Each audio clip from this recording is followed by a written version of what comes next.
Ahora somos el grupo número 7 y estaremos hablando sobre circuito en paralelo. Un circuito en paralelo es un tipo de conexión en el que los componentes están conectados de tal manera que cada componente tiene su propio camino para la corriente eléctrica. Algunos de los antecedentes históricos de este circuito datan en el siglo XIX con el nacimiento de la electricidad experimental. El estudio de la electricidad experimental sentó las bases para el desarrollo del circuito en paralelo, aunque el concepto formal como tal se desarrolló más tarde. Los experimentos con electricidad estática, la invención de la pila voltaica y el desarrollo de la conductividad eléctrica fueron pasos cruciales en esa dirección. Los científicos de la época como Franklin, Galvani y Volta fueron claves para la evolución de la misma. Algunos aportes está la conductividad eléctrica.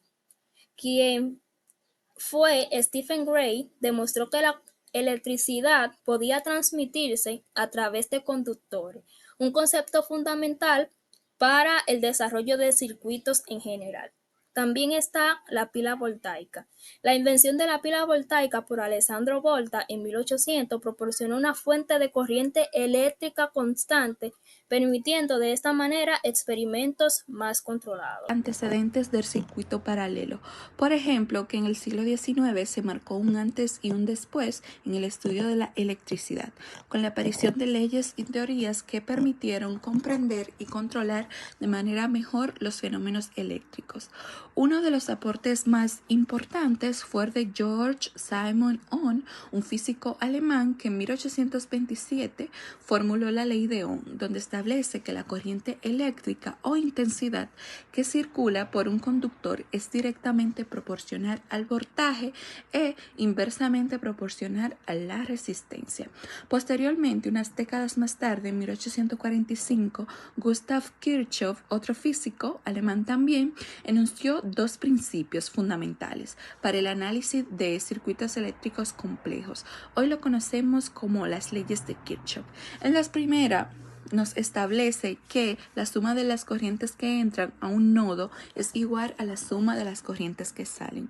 La segunda ley solo dice que la suma de las diferencias de potencial o voltaje en una malla cerrada es siempre igual a 0. Estas leyes permiten estudiar con precisión el funcionamiento de los circuitos paralelos, en los que la corriente puede dividirse en distintos caminos, como ya sabemos, ¿no? Esta comprensión fue clave para el diseño de sistemas más seguros y funcionales. En la segunda mitad del siglo XIX surgió la necesidad de distribución eléctrica, puesto que con el auge de la revolución industrial, la humanidad necesitaba fuentes de energías más eficientes para alimentar fábricas, talleres, medios de transportes y viviendas. La electricidad, que al principio no fue más que una curiosidad científica, se convirtió en una necesidad social. Durante este periodo, inventores como Thomas Edison en Estados Unidos y Nikola Tesla en Europa y parte de América también desarrollaron tecnologías prácticas para generar, utilizar y transportar la electricidad. Edison promovía el uso de la corriente continua, mientras que Tesla defendía la corriente alterna, que finalmente fue adoptada por ser más adecuada para distancias largas. En el siglo XX se dio la consolidación de este tipo de sistema paralelo. La electricidad, que al principio fue solo una curiosidad, como ya les dije, se convirtió en una necesidad básica en todo el mundo. Características de un circuito eléctrico. Los caminos para la corriente. La corriente se divide en varias ramas, así que cada dispositivo tiene su propio camino. Voltaje constante. El voltaje es el mismo en todas las ramas. Si la batería es de 9 voltios, cada dispositivo recibe esos 9 voltios. La corriente se reparte. La corriente total se divide entre las ramas. La rama con menos resistencia recibe más corriente. Resistencia total disminuye.